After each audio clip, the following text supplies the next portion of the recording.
Hello दोस्तों, स्वागत हमारे न्यू यूट्यूब चैनल में। खुश रहने का सबसे आसान तरीका क्या है? हमें लगता है कि खुश रहने के लिए कुछ खास तरह के हालात होने चाहिए, तभी हम खुश रह सकते हैं। बुद्ध से 10 टिप्स जानें जिसकी मदद से हम आनंद पा सकते हैं। हम जीवन में जो भी करते हैं खुशी पाने के लिए करते हैं, लेकिन दुर्भाग्य से खुश रहना काफ़ी मुश्किल काम लगता है।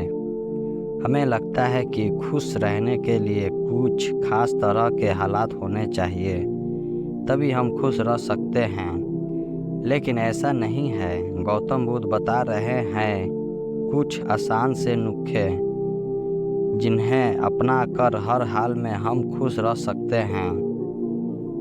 जब आप बुनियादी रूप से खुश होते हैं, जब आपको खुश रहने के लिए कुछ करना नहीं पड़ता, तो आपके जीवन में हर आयाम में बदलाव आ जाएगा। आपके अनुभवों में और खुद को व्यस्त करने के तरीकों में बदलाव आ जाएगा। आपको पूरी दुनिया बदली हुई लगेगी। आपका कोई निहित स्वार्थ नहीं होगा, क्योंकि चाहे आप कुछ करें या ना करें, चाहे आपको कुछ मिले या ना मिले, चाहे कुछ हो या ना हो, आप स्वभाव से ही आनंदित होंगे। जब आप अपने स्वभाव से ही खुश होते हैं, तो आप जो भी करेंगे वह बिल्कुल अलग स्तर पर होगा। नंबर 1, ध्यान रखें कि खुश रहना आपकी बुनियादी जिम्मेदारी है। किसी इंसान की पहली और सबसे महत्वपूर्ण जिम्मेदारी एक खुश मिजाज प्राणी होने की है। खुश रहना जीवन का चरण पहलू नहीं है, यह जीवन का बुनियादी पहलू है। अगर आप खुश नहीं हैं तो आप अपने जीवन में क्या कर सकते हैं? एक बार आप खुश हो तभी दूसरी महान संभावनाएं खुलती हैं। चाहे आप जो भी करें, आप अपने अंदरूनी गुणों को ही विस्तार देते हैं, लगाते हैं, चाहे आप इस बात को पसंद करें या नहीं। हकीकत यही है, जब तक कि कोई महत्वपूर्ण चीज़ आपके भीतर घटित नहीं होती, आप दुनिया के लिए कुछ बहुत महत्वपूर्ण नहीं कर सकते। इसलिए अगर आप दुनिया के बारे में चिंतित हैं, तो पहली चीज़ आपको यह करनी चाहिए कि खुद को एक खुश मिजाज प्राणी के रूपांतरित करें। नंबर 2, पहचाने कि खुशी आपकी मूल प्रकृति है। इससे कोई फर्क नहीं पड़ता कि आप अपने जीवन में क्या कर रहे हैं, चाहे वो कारोबार हो, सत्ता, शिक्षा या सेवा। आप ऐसा इसलिए कर रहे हैं क्योंकि आपके भीतर कहीं गहराई में एक भावना है कि इससे आपको खुशी मिलेगी। इस धरती पर हम जो कुछ भी करते हैं वह खुश रहने की इच्छा से करते हैं, क्योंकि यह हमारी मूल प्रकृति है। जब आप बच्चे थे तो आप यूं ही खुश थे, वही आपकी प्रकृति है। खुशी स्तर आपके भीतर है, आप उसे हमेशा के लिए एक जीवन अनुभव बना सकते हैं। नंबर 3, चीज़ों का महत्व पहचानें। आज सुबह क्या आपने देखा कि सूर्य बहुत अद्भुत तरीके से उगा? फूल खिले, कोई सितारा नीचे नहीं गिरा। तारामंडल बहुत अच्छी तरह काम कर रहे हैं, सब कुछ व्यवस्थित है। आज समूचा ब्रह्मांड बहुत बढ़िया तरीके से काम कर रहा है, मगर आपके दिमाग में आया कि किसी विचार का एक कीड़ा आपको यह मनाने में पर मजबूर कर देता है कि आज बुरा दिन है।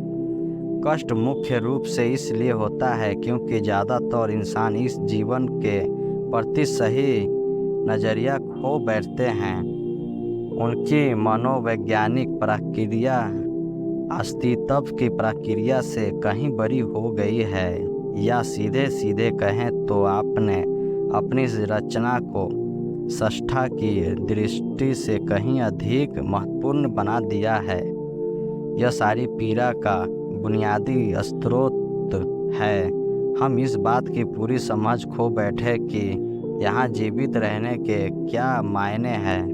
आपके दिमाग में आया कोई विचार या आपके मन की कोई भावना फिलहाल आपके अनुभव की प्रकृति को तय करती है, और यह भी हो सकती है कि आपके विचार और भावना का आपके जीवन की सीमित हकीकत से कोई लेना देना ना हो। पूरी सृष्टि बहुत बढ़िया तरीके से घटित हो रही है, मगर सिर्फ एक विचार या भावना सब कुछ नष्ट कर सकती है। नंबर 4, मन या दिमाग को उसके असली रूप में देखें। जिसे आप मेरा मन कहते हैं वह असल में आपका नहीं है। आपका अपना कोई मन नहीं है। कृपया इस पर ध्यान दें। जिसे आप मेरा मन कहते हैं वह बस समाज का कूड़ेदान है। कोई भी, हर कोई जो आपके पास से गुजरता है वह आपके दिमाग में कुछ न कुछ डाल देता है। आप वाकई यह चुन नहीं सकते कि किससे आपके चीज़ें ग्रहण करनी है और किससे नहीं करनी। अगर आप कहते हैं मुझे यह व्यक्ति पसंद नहीं है, तो आप किसी भी और उससे ज़्यादा उस इंसान से ग्रहण करेंगे। आपके पास कोई चारा नहीं है। अगर आपको इस बात की जानकारी हो कि उसे ठीक करके कैसे इस्तेमाल करना है, तो यह कूड़ेदान उपयोगी हो सकता है। असल और जानकारी का यह ढेर जो आपने जमा किया है वह सिर्फ दुनिया में जीवित रहने के लिए उपयोगी है। आप कौन है इससे उसका कोई संबंध नहीं है। नंबर 5, मन से अपने बुनियादी अस्तित्व की ओर बढ़ें। जब हम किसी आध्यात्मिक प्रक्रिया की बात करते हैं तो हम मन से अपने बुनियादी अस्तित्व की ओर जाने की बात करते हैं। जीवन का संबंध इस सृष्टि से है जो यहाँ मौजूद है, उसे पूरी तरह जानना और उसके असली रूप में उसका अनुभव करना।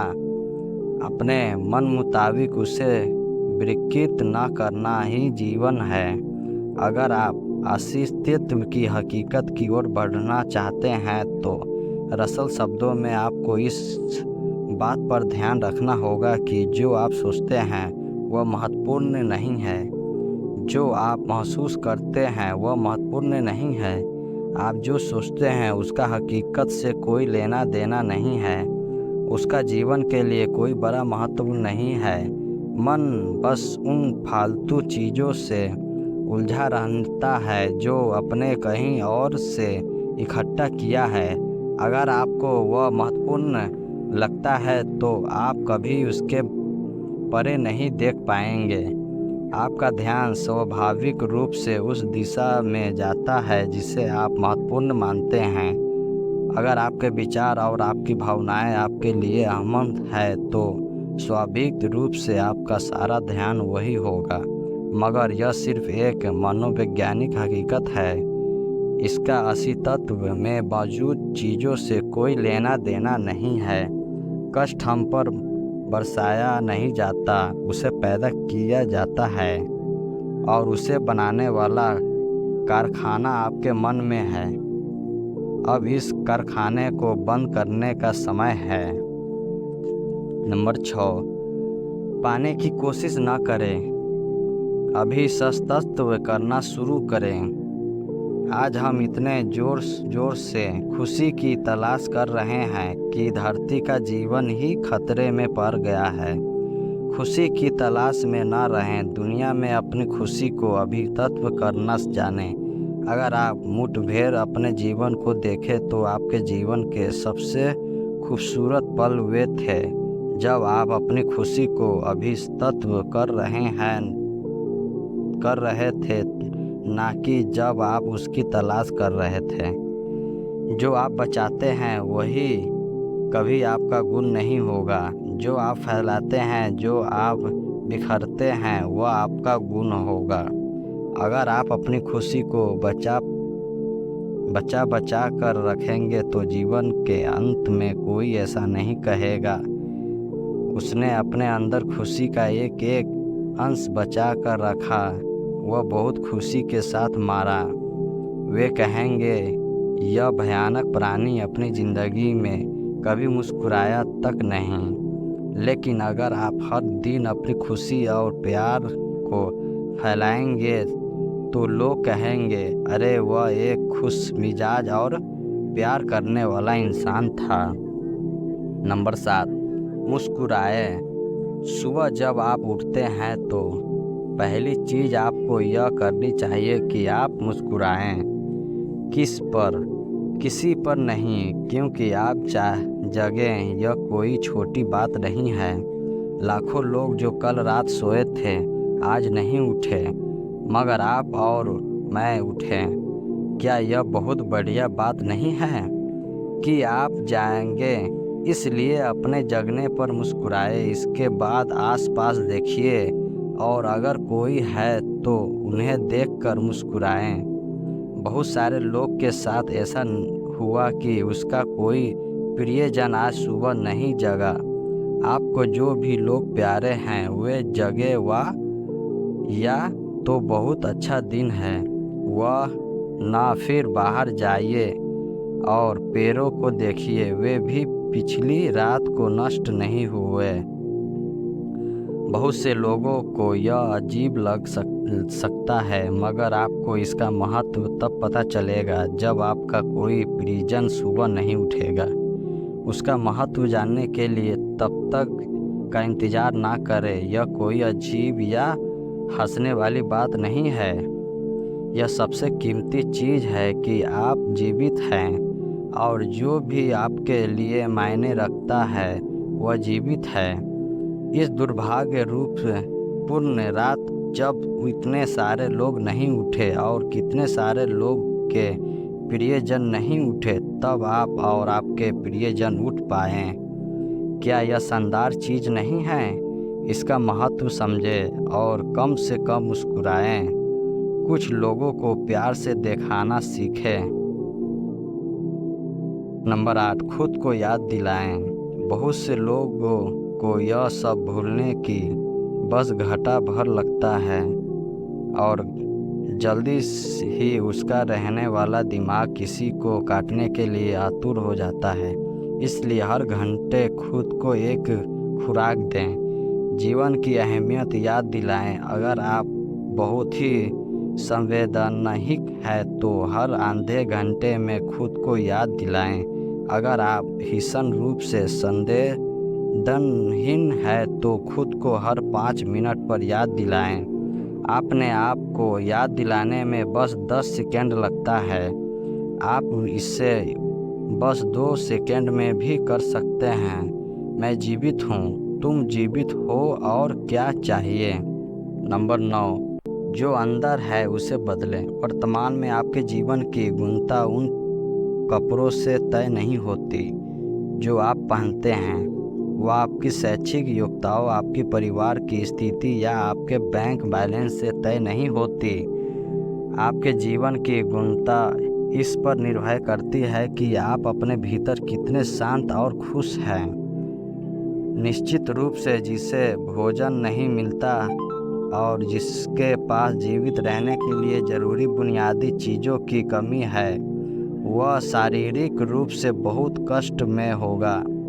इस पर ध्यान दिए जाने की ज़रूरत है। ऐसे लोगों के लिए हमें उन बुनियादी चीज़ों की व्यवस्था करनी होगी, मगर बाकियों के लिए उसकी ज़रूरतें एक अंतहीन सूची है। आपको लगता है कि कार चला रहा आदमी सड़क पर पैदल चल रहे हैं आदमी से ज़्यादा खुश है? नहीं। आपके पास क्या है आपसे यह तय नहीं होता। यह इस पर निर्भर करता है कि वे उस समय कैसा महसूस कर रहे हैं। नंबर 10, दूसरों से तुलना करना छोड़ दें। ज़्यादातर लोग इसलिए दुखी नहीं होते क्योंकि उसके पास किसी चीज़ की कमी नहीं होती है। वे दुखी इसलिए होते हैं क्योंकि वे खुद की तुलना किसी और से करते हैं। आप एक मोटरबाइक चला रहे हैं, आप किसी को मर्सिडीज चलाते देखते हैं और खुद को दुखी कर लेते हैं। साइकिल पर चलने वाला कोई व्यक्ति आपको मोटरसाइकिल पर देखता है और यह इसके लिए लिमोसिन पैदा पैदल चलता कोई व्यक्ति साइकिल को देखकर सोचता है, अरे वाह, अगर मेरे पास सिर्फ यह साइकिल होती तो मैं अपनी ज़िंदगी में क्या क्या कर लेता। यह एक बेवकूफ़ाना खेल है जो चलता रहता है। जो लोग खुश रहने के लिए बाहरी हालात पर निर्भर रखते हैं वे कभी अपनी ज़िंदगी में सच्ची खुशी नहीं महसूस कर पाएंगे। निश्चित रूप से अब समय है कि हम अपने अंदर झांकें और देखें कि हम किस तरह खुशहाली में रह सकते हैं। जीवन के अपने अनुभव से आसपास साफ साफ देख सकते हैं कि सच्ची खुशी आपको तभी मिलती है जब आपके अंतर्मन में बदलाव आता है। जब आप खुश होने के लिए बाहरी स्थितियों पर निर्भर होते हैं तो आपको समझना चाहिए कि बाहरी हालात कभी भी 100% आपके अनुकूल नहीं होते। जब यह हकीकत है तो कम से कम इस एक इंसान यानी कि आपको उस तरह रहना चाहिए जैसे आप रहना चाहते हैं। अगर आप अपने अंदर उस तरह होते हैं जिस रूप से आप खुद को रखना चाहते हैं तो आप कुदरती तौर पर खुश होंगे। यह कोई ऐसी चीज़ नहीं है जिसे आपको खोजना पड़े। अगर आप अपनी मूल प्रकृति में वापस चले जाते हैं तो आप सिर्फ खुश ही रहेंगे।